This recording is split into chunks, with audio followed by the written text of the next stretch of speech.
বছর আগে পৌরসভার মর্যাদা পায় কিশোরগঞ্জ। বয়সের তুলনায় পৌর এলাকার উন্নয়ন হয়েছে স্লথ গতিতে। পৌরসভা কার্যালয়ের সামনের রাস্তা এটি, শহরের ভেতরের রাস্তাগুলো একই রকম। আদি এই পৌরসভার নাগরিকরা বঞ্চিত নানা সুযোগ সুবিধা থেকে। স্থানীয়দের অভিযোগ, পরিকল্পিতভাবে হয়নি এই এলাকার উন্নয়ন।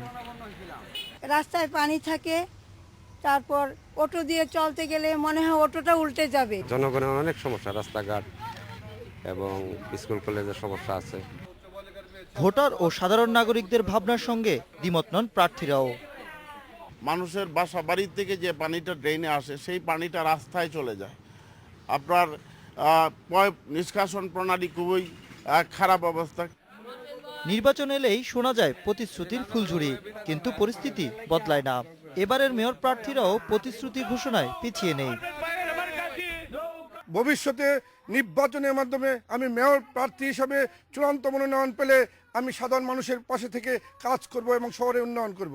বাড়ি বাড়ি যাচ্ছি এবং ভোটারদেরকে আমরা আকৃষ্ট করছি যাতে আমরা ধানের শীষ প্রতীকে ভোট দেয়।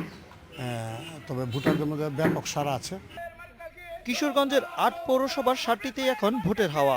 মেয়র, কাউন্সিলর সব প্রার্থী রয়েছেন ভোটের মাঠে। ভোটারদের ভাবনার সঙ্গে মিল রেখে দিচ্ছে নানা প্রতিশ্রুতি। তবে এসব আশ্বাসের হিসেব নিকেশের জন্য অপেক্ষায় থাকতে হবে ৩০শে ডিসেম্বর পর্যন্ত। Ashraf Alam, independent news, Kishoreganj.